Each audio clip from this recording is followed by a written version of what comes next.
Friend, जैसा कि आप लोग को मालूम है कि 10वीं क्लास का रिजल्ट आ चुका है और 11th का बैच भी स्टार्ट हो चुका है।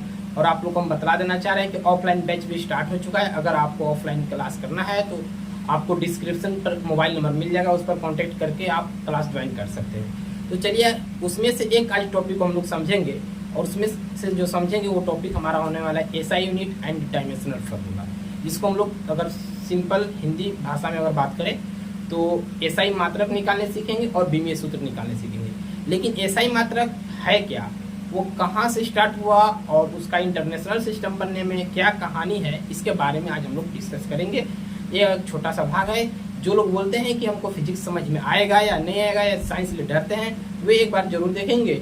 और आई थिंक जहाँ तक हमारा अनुभव है कि फिजिक्स आपको बहुत ही ईजी है, खास करके अगर हम बात करें क्लास 11 से ऊपर की, तो एक पार्टिकुलर सेक्टर हो जाता है और एक ही हम लोग दिशा में पढ़ने का प्रयास करते हैं, एक शुरू से स्टार्ट करते हैं। तो चलिए आज जो हम लोग पढ़ने वाले हैं SI unit and dimensional formula. SI unit and dimensional formula पढ़ने वाले हैं। अगर इसमें हम बात करें हिंदी में, इसको हिंदी में हम लोग बोलते हैं एसआई मात्रक एवं बीमीय सूत्र। अब क्या है इसके अंतर्गत पढ़ना, एक करके हम लोग पढ़ेंगे। सबसे पहली बात करें कि एसआई यूनिट में हम, तो एसआई यूनिट का फुल फॉर्म तो आप लोग को मालूम है, इंटरनेशनल सिस्टम होता है। हिंदी में बात करें तो अंतर्राष्ट्रीय पद्धति उसको बोलते हैं। लेकिन इसकी शुरुआत अगर हम बात करें ना तो फिजिकल क्वांटिटी से, फिजिकल क्वांटिटी, जिसको हम लोग हिंदी में बोलते हैं भौतिकी राशियां। तो पहले हम लोग इसको समझेंगे और आगे बढ़ेंगे। ये आपका शुरुआती है, इसलिए शुरुआती टॉपिक्स को समझना जरूरी है। भौतिक राशि का होती क्या, तो भौतिकी राशियां वैसी राशियां होती है जिसे हम लोग पदों के रूप में लिख सकते हैं, टर्मों के रूप में लिख सकते हैं, ठीक है ना। इसको अलग अलग लोग अलग अलग तरह से भी एक्सप्लेन करते हैं, तो आप लोग उसको भी गलत नहीं बोल सकते हैं, वो भी सही है। लिख सकते हैं कि भौतिकी राशियां वे राशियां हैं, वे राशियां हैं जिन्हें हम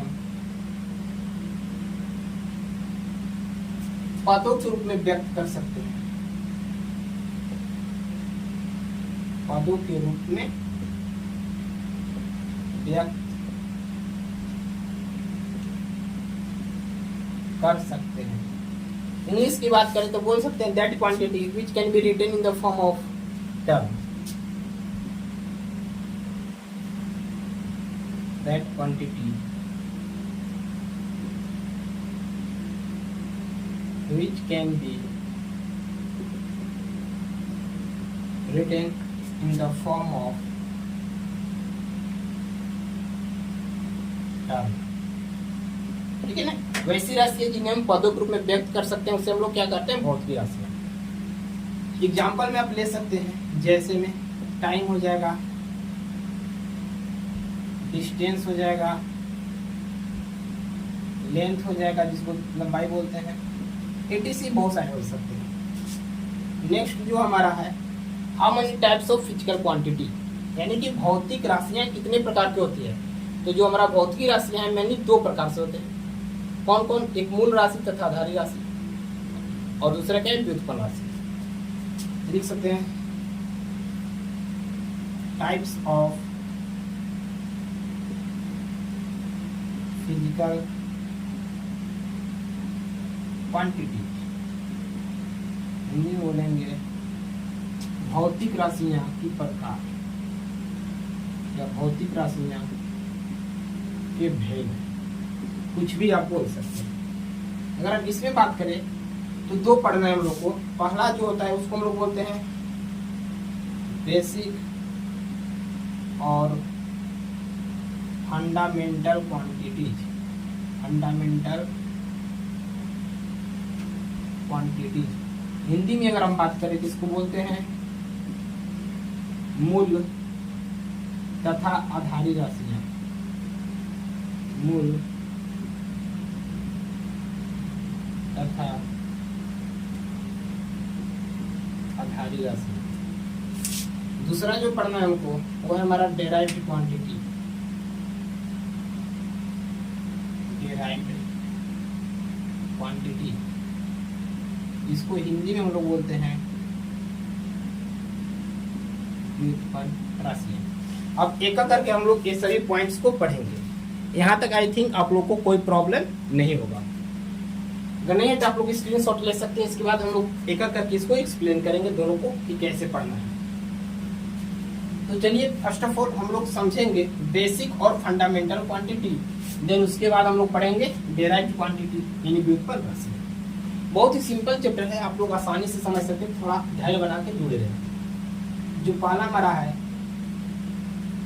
बेसिक और फंडामेंटल क्वांटिटीज, जिसको हिंदी में हम लोग बोलते हैं मूल तथा आधारी राशियां। तो पहले हम लोग इसको समझते हैं। तो बेसिक क्वांटिटीज की बात करें या फंडामेंटल क्वांटिटीज की बात करें, जिसको हिंदी में बोलते हैं मूल राशि तथा आधारी राशि की बात करें, तो दोनों हमारा अलग अलग क्वांटिटी राशियां नहीं, एक ही राशियां हैं। इसलिए कभी भी अगर क्वेश्चन आपको पूछता है दोनों में से कोई एक नाम पकड़ करके, तो कंफ्यूजन होने की जरूरत नहीं है। ये जो हमारी राशियां होती है, ये वैसी राशियां होती हैं जो स्वतंत्र होती है, यानी इंडिपेंडेंट होती है। ये किसी पर निर्भर नहीं करते हैं। जिस प्रकार से हम लोग ग्रामर में पढ़ते हैं ना कि भावेल किसी पर निर्भर नहीं होते, वो इंडिपेंडेंट होते हैं, जबकि भावेल के माध्यम से ही हमारा कॉन्स्टेंट का फॉर्मेशन होता है। जस्ट लाइक कुछ इसमें भी होने वाले हैं। जो हमारे यहाँ पर बेसिक और फंडामेंटल क्वांटिटीज है, मूल तथा आधारी राशि है, ये स्वतंत्र होते हैं अपने आप में, इनको कोई जरूरत नहीं है किसी का। जबकि बाकी जो हमारे राशियां होंगे, सेकंड नंबर जो हम पढ़ेंगे अभी, डेराइव्ड क्वांटिटी व्युत्पन्न राशियां, उसको जरूरत पड़ेगा किस क्वांटिटीज की, इस क्वांटिटीज की। तो कैसे होगा चलिए आगे हम लोग देखते हैं।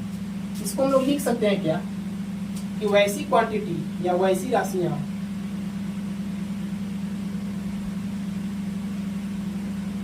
जो अपने आप में स्वतंत्र होती है,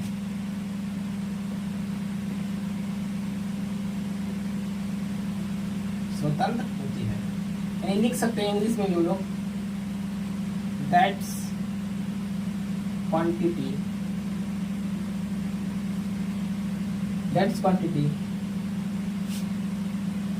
या ऐसे लिख सकते हैं इसको, इट इज इंडिपेंडेंट। ज्यादा लिखने की जरूरत है, इंडिपेंडेंट क्वांटिटीज। बाकी आप समझ चुके हैं। जब ये इंडिपेंडेंट क्वांटिटीज है ये कितने हैं, तो टोटल बेसिक और फंडामेंटल क्वांटिटीज की अगर हम बात करें, बेसिक और फंडामेंटल क्वांटिटीज की बात करें, ठीक है, बेसिक और फंडामेंटल क्वांटिटी आर 7 कितने हैं, 7 हैं, याद रखिएगा। ये जो हमारे बेसिक और फंडामेंटल क्वांटिटीज होते हैं 7 होते हैं। कौन कौन होते हैं अगर हम बात करें एग्जाम्पल में, तो आप लिख सकते हैं समय, जिसको बोलते हैं क्या, टाइम। और क्या लिख सकते हैं, द्रव्यमान, जिसको इंग्लिश में लोग मास के नाम से जानते हैं। और क्या हमारा लंबाई, जिसको लेंथ बोलते हैं, लंबाई। ETC कर देते हैं। ये टोटल 7 राशियां हैं। अगर आपको नहीं मालूम होगा तो कमेंट कीजिएगा, 7 राशियां आपको फिर से बतला दूंगा। क्योंकि अभी जो हम लोग इंट्रो के तौर पर बना रहे थे, ज्यादा डिटेल में नहीं जा पाएंगे। अगर आप लोगों को वीडियो पसंद आ रहा होगा तो कमेंट कीजिएगा, सर इसको डिटेल में थोड़ा और कीजिए, तो हम आपको प्रोवाइड करेंगे वहाँ पर। सेकेंड नंबर की अगर बात करें तो जो हमको पढ़ना है ना, वो डेराइव्ड क्वांटिटी पढ़ना है। डेराइव्ड क्वांटिटी, इसको हम लोग हिंदी में व्युत्पन्न राशि के नाम से जानते हैं, ठीक है ना। ये जो व्युत्पन्न राशि होता है ना, जस्ट लाइक कांस्टेंट की ही तरह, जैसे कांस्टेंट हमारा स्वर पर डिपेंड होता है, यानी कि हिंदी में, इंग्लिश में बात करें भावेल पर, उसी प्रकार से व्युत्पन्न राशि इस पर डिपेंड होते हैं। जब तक हमारा बेसिक और फंडामेंटल क्वांटिटी दैट मींस मूल और आधारी राशि इसको हेल्प नहीं करेंगे ना, तब तक ये हमारा व्युत्पन्न राशि का फॉर्मेशन हो ही नहीं सकता, निर्माण हो ही नहीं सकता है। इसको लिख सकते हैं, डायरेक्ट लिख सकते हैं, यह मूल राशि पर निर्भर होती है, मूल राशि पर निर्भर होती है। लिख सकते हैं इट इज डिपेंड अपॉन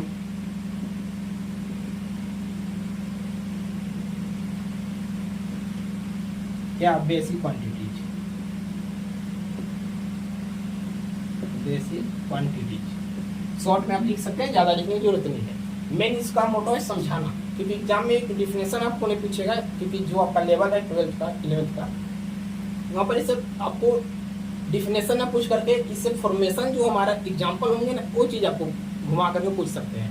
तो कैसे डिपेंड होते हैं, एक एग्जाम्पल ले लेते हैं हम लोग। जैसे मान लीजिए सिंपल सा ले लेते हैं वेग, जिसको हम लोग बोलते हैं वेग का जो फार्मूला बनता है वो विस्थापन बटा समय में होता है। ठीक है, हम कुछ एग्जाम्पल दिए थे, टोटल 7 होते हैं, लेकिन हम 3 एग्जाम्पल यहाँ पर लिखे थे। तो देखिए वेग का निर्माण कब हो रहा है, वेग का फॉर्मेशन कब हो रहा है, जब विस्थापन में हम समय से डिवाइड दे रहे हैं। यानी कि समय इसमें से देखिए आपको यहाँ पर दिखने को मिल रहा है, यानी कि समय जब हमारा यहाँ पर उपयुक्त में आया तभी जाकर हमारा वेग का निर्माण हुआ। एक और एग्जाम्पल ले लेते हैं, त्वरण की अगर हम बात करें, जिसको एक्सेलरेशन ए से बोलते हैं, अगर हिंदी में कंफ्यूजन हो रहा होगा तो त्वरण बराबर होता है वेग में परिवर्तन बटे में समय, जिसको हम लोग बोलते हैं इंग्लिश में रेट चेंज ऑफ वेलोसिटी। ठीक है, तो वेग में परिवर्तन बटे में समय। आपको यहाँ पर भी दिखेगा बेसिक और फंडामेंटल क्वांटिटी, वो कौन सा हमारा है, समय है। क्या है, समय। यानी यहाँ पर भी जो हमारा टाइम दिख रहा है ना, बेसिक क्वांटिटी है, और इसके मिलने से ही हमारा त्वरण का निर्माण हो रहा है, एक्सेलरेशन का फॉर्मेशन हो रहा है। इंग्लिश में लिख सकते हैं change of velocity, change of velocity. तो चलिए ये तो हमारा नॉर्मल पॉइंट्स थे, जो समझ में आ गया होगा कि क्या हमारा होते हैं बेसिक क्वांटिटी, क्या होते हैं डेराइव्ड क्वांटिटी। हिंदी में बात करें तो मूल राशि क्या होते हैं, आधारी राशि क्या होते हैं, व्युत्पन्न राशियां क्या होते हैं। इससे कम बनने वाला नहीं है। इसके बाद अब हम लोग को कहानी सुनना है। क्या कहानी सुनना है कि अगर हम बात करें 1860, ठीक है ना, अगर हम बात करें 1860 की, 1860 से हमारा कुछ न कुछ मेजरमेंट करने का एक यूनिट हुआ करता होगा, और वो क्या यूनिट हुआ करता होगा, चलिए आपको भी नहीं मालूम, हमको भी नहीं मालूम। उसी प्रकार से 1960 से भी पहले कुछ यूनिट हुआ करता होगा। तो अभी जो हम पढ़ने वाले हैं 1960 से पहले के बारे में समझने वाले हैं। ध्यान समझिएगा, ईस्वी याद कर लीजिए 1960 ईस्वी। बात ऐसा है कि 1960 ईस्वी से पहले अलग अलग जगह पर अलग अलग वस्तुओं को तुलना करने का मेजरमेंट हुआ करता था, मापन हुआ करता था। एक हम आपको एग्जाम्पल बतलाना चाह रहे हैं, उससे पहले स्क्रीनशॉट ले सकते हैं, उसके बाद हम लोग टॉपिक पर फिर आएंगे। जैसे मान लीजिए अगर हम बात करें, कुछ जगह का नाम खुद से ले रहे हैं, उसको आप लोग एग्जैक्ट ना मानिएगा, हम फिर से बोल दे रहे हैं, वो हम मान रहे हैं कुछ समय के लिए, मान करके चलना है। यह एक इंडिया है, यहाँ पर भारत, यहाँ पर लंदन मान लीजिए, और यहाँ पर एक कोई और कंट्री मान लीजिए, जैसे मान लीजिए ऑस्ट्रेलिया मान लेते हैं। ठीक है, तो 3 प्लेस है ओवरऑल वर्ल्ड का। और अभी जो हम बात कर रहे हैं ना, 1960 से पहले की बात कर रहे हैं, याद रखिएगा, इससे पहले की बात कर रहे हैं। हुआ क्या कि इंडिया में कुछ नापने का यंत्र अलग होगा, मान सकते हैं कि यहाँ पर भी केजी था, मान लीजिए यहाँ पर भी केजी में मान लीजिए था, यहाँ पर भी मान लीजिए केजी में ही किसी भी वस्तु को मेजरमेंट किया जाता था, नापा जाता था। ऐसा भी पॉसिबल था, सपोज दैट मान लीजिए कि उस समय इंडिया में 1 केजी का जो वैल्यू होगा, मान के चलिए कि 1000 ग्राम होगा। लंदन में जब हम गए वहां पर, तो हमको क्या पता चला, मतलब कि कहानी एक है कि 1 केजी का जो मान वहां पर है ना, वो 950 ग्राम ही माना जा रहा है। और वहीं अगर ऑस्ट्रेलिया की बात करें, तो जब आदमी लोग यहाँ पर पहुंच रहे हैं बिजनेस में, तो उनको पता चला कि यहाँ पर तो 1150 ग्राम बराबर 1 केजी मान रहे हैं। ठीक है, और 1960 में ओवरऑल अगर हम देखें तो हमारा बिजनेस जो था ना, ओवरऑल यानी इंटरनेशनल सिस्टम लेवल पर फैला हुआ नहीं था, इतना स्प्रेड नहीं था जितना कि अभी है। उसके पीछे रीजन जो कहानी था, सबसे बड़ा कहीं ना कहीं एक मेजरमेंट का था, मापन का था।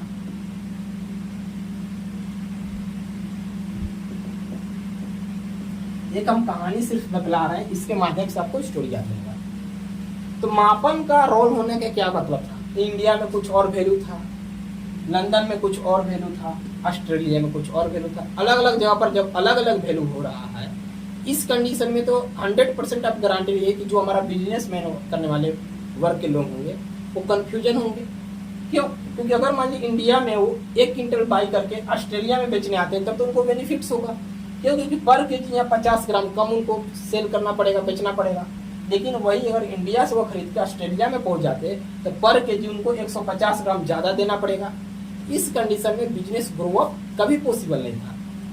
इसी सब को लेकर के बहुत चिंतन मंथन हुआ, अलग अलग देश के प्रतिनिधित्व करता अलग अलग सोचने लगे। एक समय आया 1960। समय कब आया? 1960। ध्यान समझिएगा, 1960। और 1960 में एक मीटिंग हुआ, सम्मेलन हुआ जिसको हम लोग बोलते हैं हिंदी में।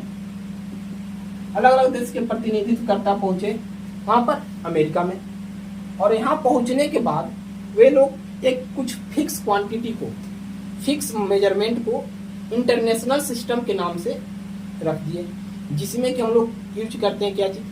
मास के लिए किलोग्राम, समय के लिए सेकेंड, और लंबाई के लिए किलोमीटर या फिर मीटर का उपयोग करते हैं, जो कि हमारा एक इंटरनेशनल सिस्टम बनकर के उभरा। तो इससे पहले जो हमारा यूज हुआ करता था सिस्टम प्रणाली अलग अलग जगह पर, वह कौन कौन हुआ करता था? इससे पहले जो हमारा हुआ करता था वो था हमारा एक CGS सिस्टम, याद रखिएगा, अभी इसके बारे में हम लोग पढ़ेंगे। और जो दूसरा हुआ करता था FPS सिस्टम, और जो तीसरा हुआ करता था वो हमारा MKS सिस्टम। और उसके बाद जाकर के चौथा नंबर में हमारा बना था SI यूनिट, जो कि अभी हम लोग यूज करते हैं, याद रखिएगा। अभी जो हम लोग पढ़ने वाले ये चारों पॉइंट्स को पढ़ने वाले हैं, इसलिए आप लोग लास्ट तक जरूर बने रहिएगा और समझने का प्रयास कीजिएगा कि समझ में आ रहा है कि नहीं आ रहा है। तो चलिए एक एक करके पहले हम लोग समझते हैं। पहला नंबर तो हम लोग समझेंगे कि CGS सिस्टम क्या था। CGS सिस्टम हिंदी में उसको बोलते हैं CGS पद्धति, CGS सिस्टम। और सिस्टम को हम लोग हिंदी में बोलते हैं क्या? CGS पद्धति। अब C क्या है, G क्या है, इस सभी के बारे में हम लोग एक करके समझते हैं। अगर हम बात करें इन CGS सिस्टम, तो CGS सिस्टम में जो हम लोग यूज करते थे लंबाई के लिए, किसके लिए? लंबाई के लिए, याद रखिएगा, लंबाई के लिए,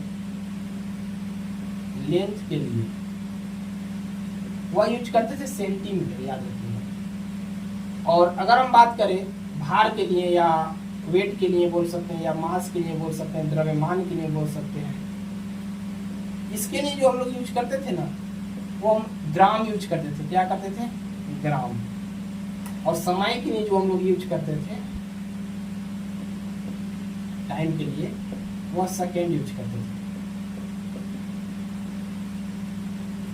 देखिए हम क्या बोले कि CGS सिस्टम प्रणाली में जो हम लोग किसी भी ऑब्जेक्ट को मेजरमेंट करने के लिए जो यूनिट यूज करते थे, उस CGS सिस्टम को हम लोग शॉर्ट में बोल करके बोल देते थे सेंटीमीटर ग्राम सेकेंड पद्धति। यानी इसको अगर हम बात करें तो फुल फॉर्म में लिख सकते हैं क्या? सेंटीमीटर ग्राम सेकेंड पद्धति बोल सकते हैं। तो सिंपल से आपको याद रखना है, कुछ नहीं। इस CGS सिस्टम में जो हम लोग लंबाई के लिए उपयुक्त करते थे उसको हम सेंटीमीटर में नापते थे, मास के लिए जो नापते थे ग्राम में करते थे, और समय के लिए जो यूज करते थे सेकेंड का उपयोग करते थे। यहाँ तक आई थिंक आप लोगों को कोई कंफ्यूजन नहीं होगा। अगर कोई कंफ्यूजन नहीं है तो छोड़िए, इसको हम लोग आगे बढ़ते हैं। और इसी सिस्टम प्रणाली को, ये जो मेजरमेंट किया जाता था, इसे मीट्रिक सिस्टम भी बोला जाता है, याद रखिएगा। मीट्रिक सिस्टम या पद्धति बोल सकते हैं, हिंदी में पद्धति बोला जाता है। सेकेंड जो हमारा FPS system, FPS system, full form की बात करें तो फुट पाउंड सेकंड सिस्टम। फिर से बता देना चाह रहे हैं आपको, सिस्टम का हिंदी मीनिंग होता है पद्धति। इसलिए कंफ्यूजन। इसमें भी सेम वही था, लेंथ यानी लंबाई के लिए अगर बात करें हम, तो लंबाई के लिए हम लोग फुट का उपयोग करते थे। क्या? फुट का। अगर द्रव्यमान की बात करें, जिसको भार बोलते हैं या मास बोल सकते हैं, उसके लिए जो उपयोग करते थे पाउंड। और क्या था हमारा? समय के लिए, जिसको सेकेंड की बात करते हैं हम लोग, ये हम लोग हमेशा से समय को सेकेंड में ही मेजरमेंट करते आ रहे हैं, टाइम सेकेंड में। इस पद्धति को हम लोग बोलते हैं ब्रिटिश पद्धति, ब्रिटिश पद्धति या सिस्टम कहते हैं इसको। यानी एफपीएस सिस्टम को, एफपीएस पद्धति को हम लोग ब्रिटिश पद्धति के नाम से भी जानते हैं। इसी का तो कारण है कि अभी हम लोग जो जीके जीएस में पढ़ते हैं ना, कि बॉल का भार कितना है क्रिकेट बॉल का, तो वहां देता है इतना पाउंड, बैट का भार कितना होता है, इतना पाउंड। क्यों? क्योंकि यह ब्रिटिश सिस्टम प्रणाली था। ब्रिटिश में जो हमारा 1960 से पहले पद्धति चलता था, वह पद्धति था क्या? FPS system. क्या था? FPS system, foot pound second system वहां चलता था। और जो तीसरा हमारा है MKS system, MKS system. MKS system को हम लोग फुल फॉर्म अगर बात करें तो बोलते हैं मीटर किलोग्राम सेकंड सिस्टम। इसमें अगर लंबाई के लिए हम बात करें तो लंबाई के लिए जो उपयुक्त करते थे ना, जिसको लेंथ बोलते हैं, लंबाई के लिए M4 मीटर हम लोग लेते थे। और किलोग्राम किस में लेते थे? द्रव्यमान के लिए, जिसको इंग्लिश में बोलते हैं मास। मास के लिए हम लोग यूज करते थे किलोग्राम। और समय हमेशा आपको वही आया है, कोई इसमें चेंजिंग नहीं है टाइम में, जो शुरू से चलता आ रहा है सेकंड। ठीक है ना? ये हमारे पद्धति होते थे, प्रणाली होते थे। और इसके बाद जो हम लोग लाए थे ना, वो हमारा आया था क्या? SI units. यानी कि 1, 2, 3 तीनों एक्टिविटी के बाद ही हमारा जो बात हुआ था 1960 में एक मीटिंग हुआ, और इसके बाद जो हमारा बन के आया एसआई यूनिट बन के आया था। और एसआई यूनिट का फुल फॉर्म की अगर बात करें तो हिंदी इंग्लिश में बोलते हैं इंटरनेशनल सिस्टम, और हिंदी में अगर बात करें तो बोलते हैं इसको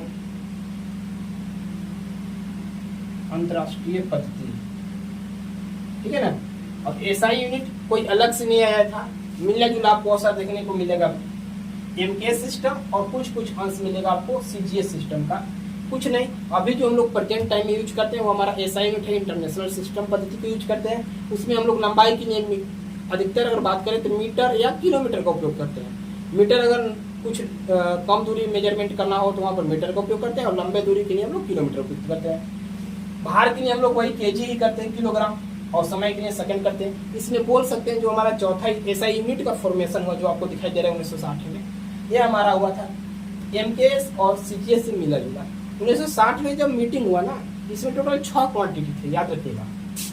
1960 में मीटिंग के दौरान टोटल 6 राशि थे। फिर पुनः 1970 में मीटिंग होता है, इस 6 राशि में एक और राशि जोड़ दिया जाता है, मोल। ये मोल क्या था? तो पदार्थ की मात्रा को मापने का काम किया करता है, पदार्थ की मात्रा को नापने का काम करता है, मात्रा को नापने का काम करता है मोल। यानी 6 + 1 मिलकर के 7 क्वांटिटी हमारा टोटल हो गए। इस प्रकार से हम लोग क्या देखे आज कि फिजिकल क्वांटिटी क्या होते हैं, फिजिकल क्वांटिटी कितने प्रकार के होते हैं। और एसआई पद्धति में अगर बात करें तो 1960 से क्या क्या था, अभी हम लोग क्या यूज करते हैं देखें। अब अगर हम आगे बात करें तो हम लोग को जो पढ़ना है ना, वो हम लोग को सिर्फ एक चीज पढ़ना है, वो है हमारा क्या? वो हमारा है एसआई मात्रक निकालने। तो नेक्स्ट वीडियो में पढ़ेंगे, जब आप कमेंट करेंगे कि कैसा वीडियो लगा। अगर कहीं पर आपको लग रहा होगा कंफ्यूजन है, कोई डाउट है, तो किसी भी प्रकार का अगर आपको संकोच लगता है, इसको आपको कमेंट में पिन कर देना है, ताकि हमको पता चल सके कि क्या आप लोग को कंफ्यूजन रहा या और क्या इम्प्रूव करने की इसमें जरूरत है। तो चलिए ठीक है, मिलते हैं बाकी नेक्स्ट वीडियो में। आज के लिए रखते हैं हम लोग इतना।